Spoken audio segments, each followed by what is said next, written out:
Students, today's topic I will be discussing on monoclonal antibodies. Most of you have heard about monoclonal antibodies. It is a targeted drug delivery system, ठीक है, लेकिन other targeted drug delivery system से ये थोड़ा अलग है, थोड़ा different है. In what sense? That is आपका जो अब तक हमने देखा है targeted drug delivery system, for example liposomes, niosomes and nano particles, वो ड्रग को कैरी करके लेके जाता है एंड रिलीज़ करता है. लेकिन मोनोक्लोनल एंटीबॉडी जो है वो एक स्पेसिफिक एंटीजन के साथ बाइंड करके ये खुद ही आपके थेराप्यूटिक एक्टिविटी को डिलीवर करता है. ठीक है. So what kind of therapeutic activity monoclonal antibodies will deliver? That is about immunological disorders. अगर आपके बॉडी में कोई भी इम्यूनिटी रिलेटेड इश्यूज होते हैं, उस इम्यूनोलॉजिकल डिसऑर्डर्स को आपका मोनोक्लोनल एंटीबॉडीज एक स्पेसिफिक एंटीजन के साथ बाइंड करके वो थेराप्यूटिक एक्टिविटी को डिलीवर करता है on that specific site of action. बाकी चीज़ें बाकी कैरियर्स के तरह ही है कि एक एफेक्टेड सेल को ही वो टारगेट करता है, एफेक्टेड सेल्स को ही वो ट्रीट करता है, लेकिन अदर कैरियर्स के साथ वो कैरी नहीं करता. वो खुद ही मोनोक्लोनल एंटीबॉडीज खुद ही थेराप्यूटिक एक्टिविटी को डिलीवर करता है by binding with a specific. So each monoclonal antibodies has one specific antigen. So we'll start the topic. First we'll see what is an antibody. Antibody is a protein. Antibody is nothing but a protein जिसको हम जिसके आपका body immune system use करता है. आपके body का जो immune system है उस प्रोटीन को यूज़ करता है. किसके लिए?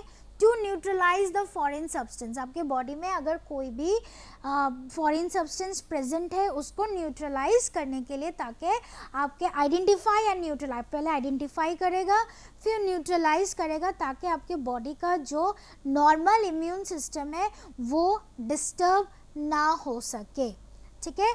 सो वो एक प्रोटीन है जो आपके बॉडी के इम्यून सिस्टम को एक्टिवेट करेगा, यूज़ करेगा. किस चीज़ के लिए? टू आइडेंटिफाई एंड न्यूट्रलाइज आपके बॉडी में कोई भी foreign substance, for example any kind of micro organisms. ठीक है. So you have heard about corona virus. आपके बॉडी में एंटीबॉडीज़ नहीं है, उस तरीके के एंटीबॉडीज़ नहीं है जो आपके कोरोना वायरस को आइडेंटिफाई कर सके और न्यूट्रलाइज कर सके. ठीक है. That's why it is so much effective now A days. लेकिन जब वो ट्रीट हो जाता है, ख़त्म हो जाता है, तो आपका बॉडी उसके अगेंस्ट इस एंटीबॉडी को वो प्रोड्यूस कर लेता है कि दोबारा वो आपको इफेक्ट ना कर सके.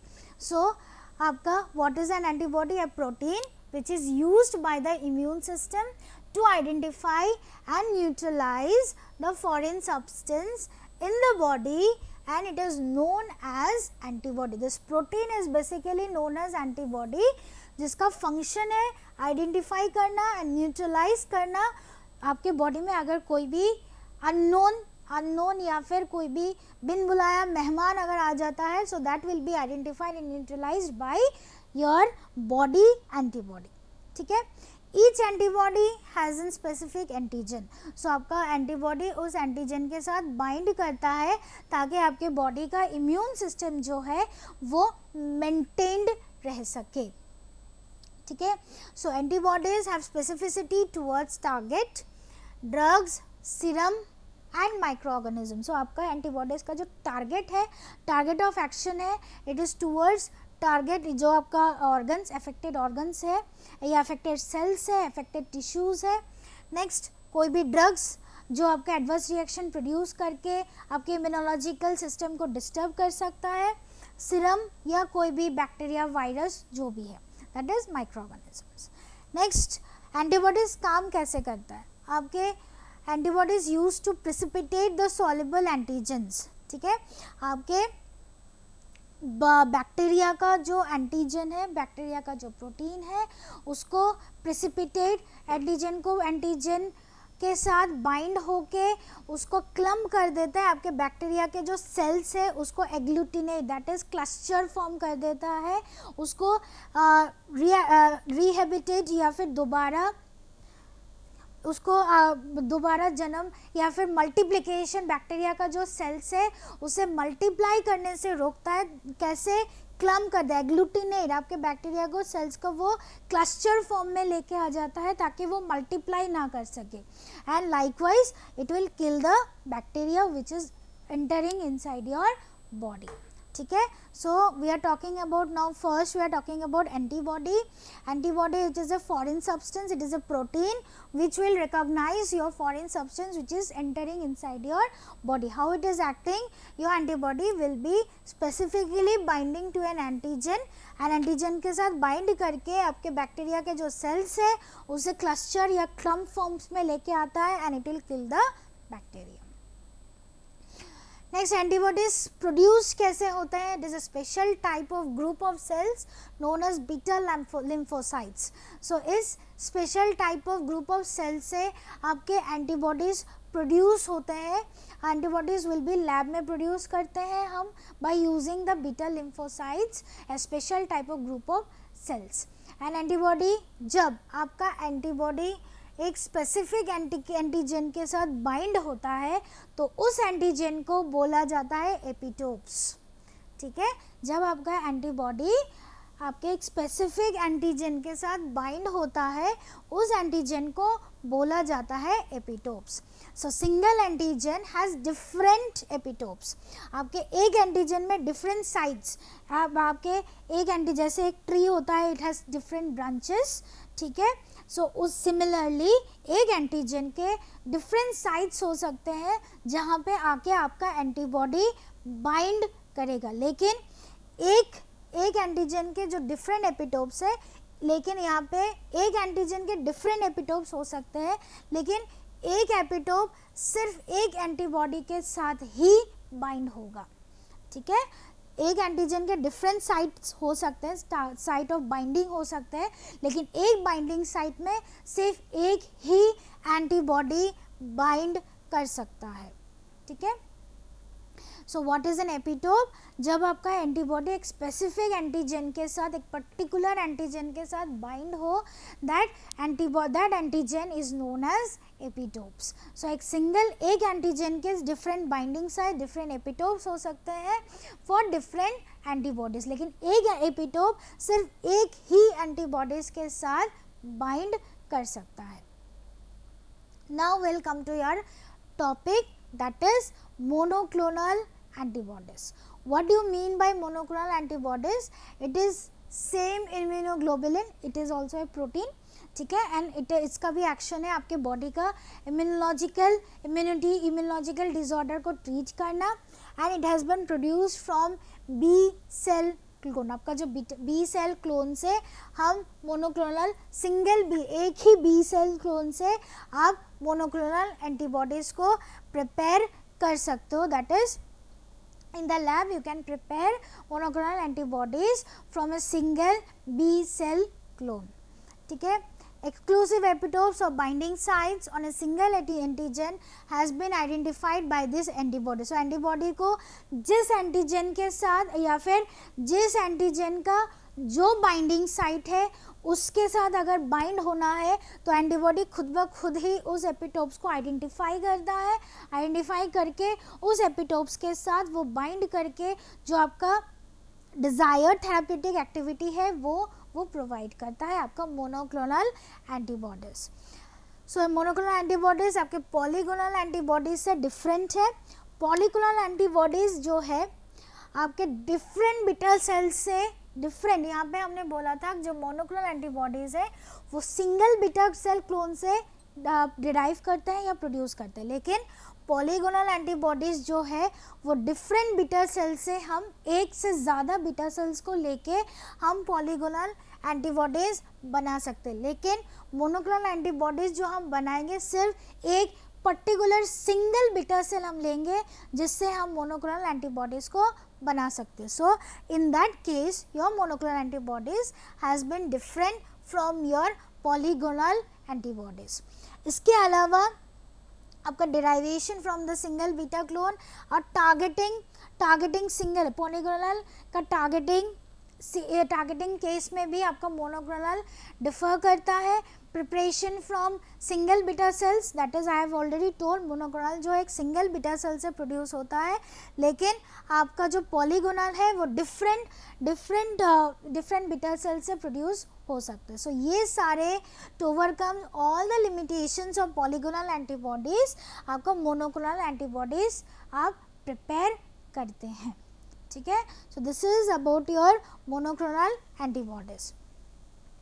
सो what are the advantages of monoclonal antibodies? Monoclonal को एंटीबॉडीज को हम शॉर्ट फॉर्म है MABs. सो मोनोक्लोनल एंटीबॉडीज का जो शॉर्ट फॉर्म है that is MABs, that is MABs. ठीक है. सो MABs का क्या एडवांटेजेस है? Cheap to develop that conventional drugs. ठीक है. अदर कन्वेंशनल ड्रग्स से वो चीपर है मोनोक्लोनल को प्रिपेयर करना. Adverse drug reactions can be reduced. ठीक है. And treated using mice human. आप माइस और ह्यूमन का एक हाइब्रिड सेल लेके भी आप थ्रू मोनोक्लोनल एंटीबॉडीज आप डिजीज़ को ट्रीट कर सकते हो और उसका एडवर्स रिएक्शंस भी कम है. ठीक है. They only affect the affected cells and not the unaffected cells. So सिर्फ आपके अफेक्टेड सेल्स को वो टारगेट करते हैं और अनअफेक्टेड सेल्स को वो छूते भी नहीं है. They have a wide range of treating condition. So आपके एज मोनोक्लोनल एंटीबॉडीज हम खुद प्रिपेयर करते हैं, एंटीजेंस के साथ वो बाइंड करते हैं, तो उसका ट्रीटिंग कंडीशंस जो है we have a wide variety of treating conditions. ठीक है. डिसएडवांटेज फॉर्मुलेट करने, मैंने अभी चीप एंड ईजी बोला था फॉर्मुलेट करना, लेकिन डिसएडवांटेज क्या है? बहुत टाइम लगता है आपके मोनोक्लोनल एंटीबॉडीज को प्रिपेयर करने में. Next, need some specialized tools.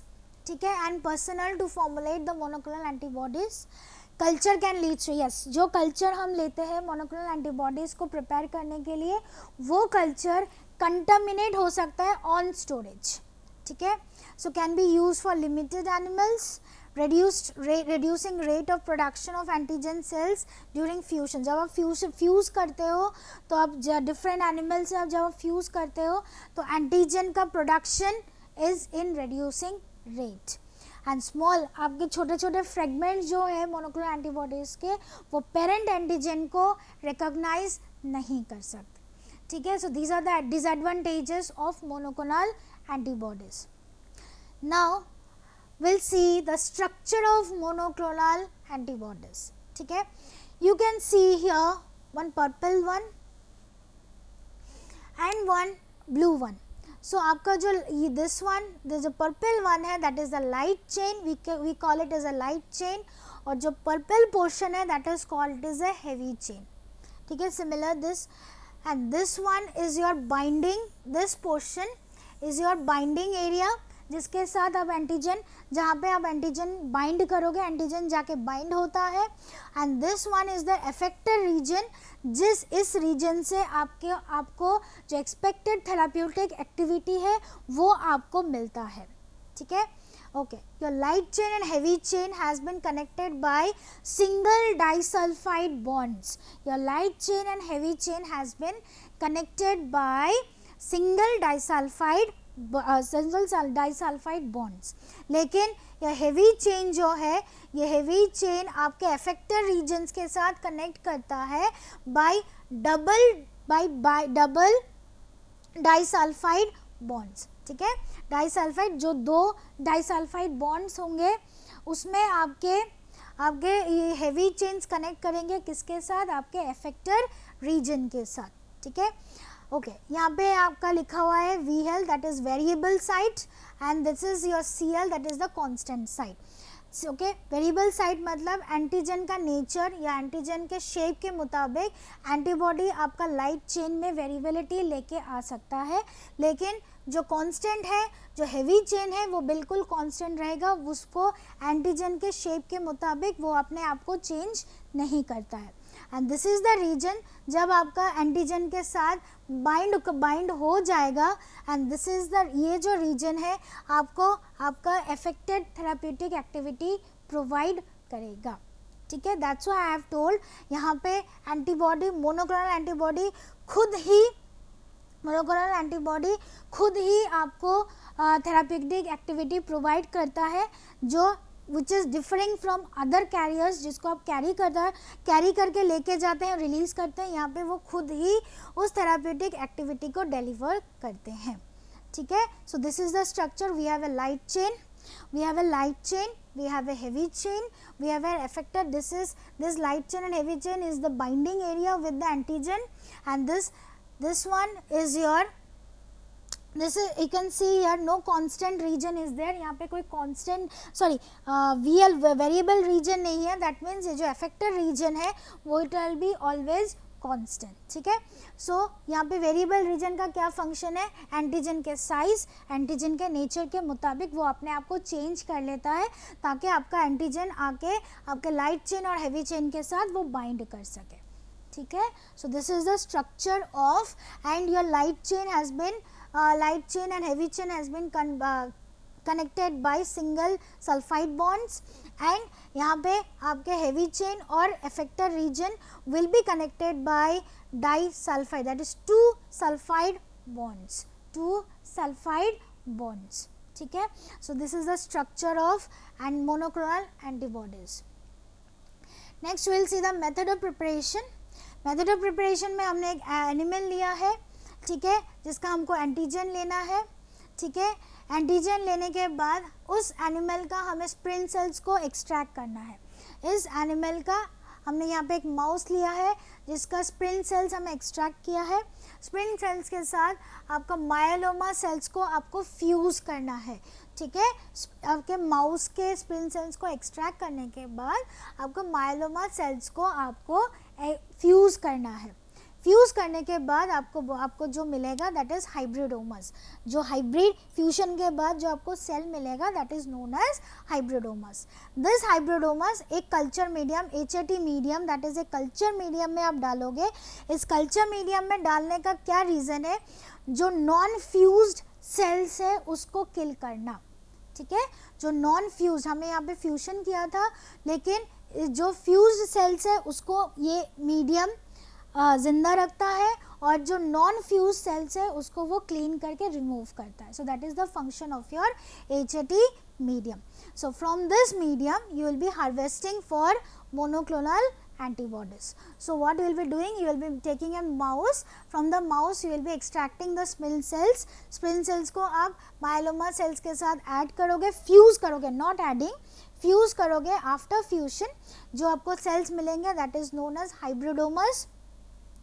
Next hybridomas को आप एक कल्चर HAT मीडियम में कल्चर करोगे सो दैट जो नॉन फ्यूज्ड सेल्स है वो किल हो सके, वो रिमूव हो सके, और फ्यूज सेल्स जो है वो आगे कल्चर के लिए, हार्वेस्टिंग के लिए वो इंटैक्ट रह सके। Next you will be harvesting for monoclonal antibodies. So these are the steps for practical preparation as we are practically in labs we are preparing the monoclonal antibodies.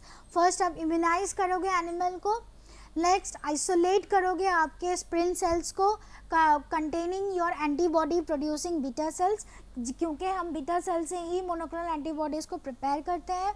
Fuse करोगे, इस spring sales को आप fuse करोगे with मायोलोमा sales, ठीक है। Next अनफ्यूज beta cells जो है, जो अनफ्यूज नहीं हुए हैं, उसको आप अलाउ करोगे कि वो डाई हो जाए, उसकी उनकी डेथ हो जाए, क्योंकि इनकी अनफ्यूज बीटा सेल्स की हमें ज़रूरत नहीं है। नेक्स्ट ये जो मैंने अभी HAT मीडियम बोला है दैट इज़ एमिनोप्टेरिन, आप ऐड करोगे इस कल्चर में ताकि आपका जो अनफ्यूज मायोलोमा और अनफ्यूज बीटा सेल्स है वो किल हो सके। Next serum screen the supernatant, आप क्लोन सेल से आप ऊपर से आप सुपरनेटेंट को आप लोगे एंड हार्वेस्ट करोगे the antibody from the culture, ठीक है। ग्रो करवाओगे, आपके सेल्स को ग्रो करोगे, जो फ्यूज सेल्स है वो ग्रो होगा, दैट इज़ द हाइब्रिडोमस। यहाँ पे जो हाइब्रिडोमस बना था वो ग्रो करेगा। ग्रो करने के बाद आप अपने कल्चर में आप एंटीबॉडीज़, मोनोक्लोनल एंटीबॉडीज़ को हार्वेस्ट कर सकते हो। So these are the steps for practical preparation of monoclonal antibodies. So next is evaluation of monoclonal antibodies. Physicochemical characterization, immunological properties, biological activity, purity, impurity and contaminants and the quantity. So these are the various area जिसमें जिसको आपको evaluation करना है आपके after formulating your monoclonal antibodies. What are the areas to be evaluated? Physicochemical characterization, immunological properties, this is the main one क्योंकि आपके monoclonal antibodies का function ही है immunological disorder को treat करना. Next, biological activity, purity, impurity and contaminants and the quantity. So physicochemical में आप क्या क्या चेक करोगे? क्लास, सब class, light chain, heavy chain, आपके मोनोक्लोनल के कंपोजिशन, उसका प्राइमरी स्ट्रक्चर, जो मैंने अभी स्ट्रक्चर दिखाया था वो स्ट्रक्चर बना है या नहीं बना है, आपके लाइट चेन, हेवी चेन, उसका कंपोजिशन, वेरिएबिलिटी, ये सारे आपको चेक करना है. जो क्लास और सब क्लास जो बनता है, जो डिफाइंड होता है by 5 main classes of antibodies, that is M, G, A, E and D. So ये सारी चीज़ें आपको चेक करना है in case of class and sub class. Light chain and heavy chain आपको दिखाया गया है already in the structure. And primary structure जो वेरिएबिलिटी है, जो कांस्टेंट पोर्शन है एंड द अफेक्टेड रीजन है वो प्रॉपर है या नहीं. तो variability of N and C terminal amino acid sequences should be analyzed. Next one is immunological properties, that is binding assays, आपके एंटीबॉडी बाइंड हो रहा है या नहीं हो रहा है to the purified antigens and the defined regions of antigens. जो किस एंटीजन की कौन से साइट में जाके आपका एंटीबॉडी बाइंड कर रहा है, कौन सा रीजन में जाके वो बाइंड कर रहा है, that has to be determined by doing the binding assays of the antibody. Next, आपके एंटीबॉडी की एफिनिटी के कौन से एंटीजन में जाके वो बाइंड होगा, कौन से एंटीजन वो चाहता है, उसकी स्पेसिफिसिटी क्या है, उसकी लाइकिंग्स क्या है, एविडिटी दैट इज उसकी स्ट्रेंथ क्या है, बाइंड होने के बाद जो बॉन्डिंग बनेगी वो उसकी स्ट्रेंथ क्या है, and the immune reactivity can also be determined. So immunological properties के अंदर मेनली जो चीज़ें हमें देखनी है that is the binding property, उसकी एंटीबॉडीज़ की affinity, avidity that is the strength and the immunological reactivity के बाइंड होने के बाद how it is giving your therapeutic activity. Biological activity we can do both by in vitro assay and the in vivo assay. Both we can do, both has to be justified, thoroughly justified. Both the things has to be thoroughly justified ताकि आपके body के बाहर उसका action और body के अंदर का action दोनों प्रॉपरली जस्टिफाई हो सके. So that is biological activity के जो आपने सोचा था वाइल फॉर्मुलेटिंग मोनोक्लोनल एंटीबॉडी, जो आपने सोचा था, एक्शंस आपने सोचे थे आपके मोनोक्लोनल एंटीबॉडी से, थेराप्यूटिक एक्टिविटी सोची थी, वो आपके बॉडी के अंदर जाके वो आपको मिल रहा है या नहीं मिल रहा है, that has to be determined before administering your monoclonal antibodies inside your body. Next, purity, impurity and contaminants. मैंने डिसएडवांटेजेस में बोला था दैट इज़ आपका जो कल्चर मीडिया है वो कंटामिनेट हो सकता है, और अगर आप कंटामिनेटेड कल्चर में आप मोनोक्लोनल एंटीबॉडी को हार्वेस्ट करोगे then your monoclonal antibody can also be contaminated. So आपको प्रेजेंस ऑफ माइक्रो ऑर्गेनिजम्स, उसकी purity, that mainly to be determined before administering inside your body, क्योंकि कंटामिनेटेड चीज़ों को बॉडी के अंदर एडमिनिस्टर करने का कोई मतलब नहीं बनता है. So determination of physicochemical properties like molecular weight, आपके मोनोक्लोनल एंटीबॉडीज़ का कितना मॉलिकुलर वेट है, उसका कितना साइज है, and extension coefficient. Next, electrophoretic profiles, उसके चार्जेस, ठीक है, capability of holding charges, chromatographic data and the spectroscopic profile. So spectroscopic profile, that is by using UV spectroscopy we can check the spectroscopic profile of your monoclonal antibodies. Next, quantity, quantity should be determined using physicochemical और immunochemical assays. जो आपके monoclonal antibodies कितने quantity का बना है that should be determined using physicochemical और immunochemical assays. It should demonstrate क्या करेगा, आप इन assays से conclusion क्या निकालोगे, that is quantity value, आपको कितना क्वांटिटी का आपने कंपोनेंट यूज़ किया है और कितने क्वांटिटी आपको मिला है, कितना क्वांटिटी फॉर्मुलेट होने के बाद आपको कितनी क्वांटिटी मिली है और उस क्वांटिटी से आपको एक्सपेक्टेड बायोलॉजिकल एक्टिविटी मिलेगी या नहीं मिलेगी, that has to be determined by this verification of quantity after formulating your monoclonal antibodies. Next, identity test should be highly detailed and should be based on products molecular structure and other, that is यहाँ पे आपको ये देखना है कि आपके monoclonal antibody का structure क्या है, monoclonal antibodies का structure क्या है या फिर कोई अलग प्रॉपर्टीज़, उसकी प्रॉपर्टीज़ क्या क्या है, that is peptide map, anti idiotope, that is immunoassay and other appropriate method. ठीक है, ये सारी चीज़ें आपको आइडेंटिफाई करना है कि बाइंडिंग साइट क्या है, उसकी बाइंडिंग एफिनिटी क्या है, पेप्टाइड मैप क्या है, after binding what will be is action, process of action and what will be the immunological disorders can be treated by using your monoclonal antibodies. Potency, that is for antibodies, the clinical activity is dependent. आपको पता है that is neutralizing. मैंने पहले ही बोला था antibody. What is antibody? It should identify and neutralize the foreign substances in the body. So आपको potency मतलब आपके मोनोक्लोनल एंटीबॉडी का कितनी पोटेंसी है, कितनी कैपेबिलिटी है एक एंटीजन के साथ बाइंड करके आपके फॉरेन सब्सटेंस को रिमूव करना, न्यूट्रलाइज करना, ख़त्म करना आपके बॉडी से. So that is potency, that is capability और एफिकेसी. ठीक है, सो एक आपको क्या करना है, यहाँ पे एक potency assay that measures the binding to the target. Antigen के साथ एंटीजन के साथ बाइंड होने के बाद जो टारगेट एरिया में बाइंड हो रहा है that should be appropriately done और appropriately check, that should be appropriately checked.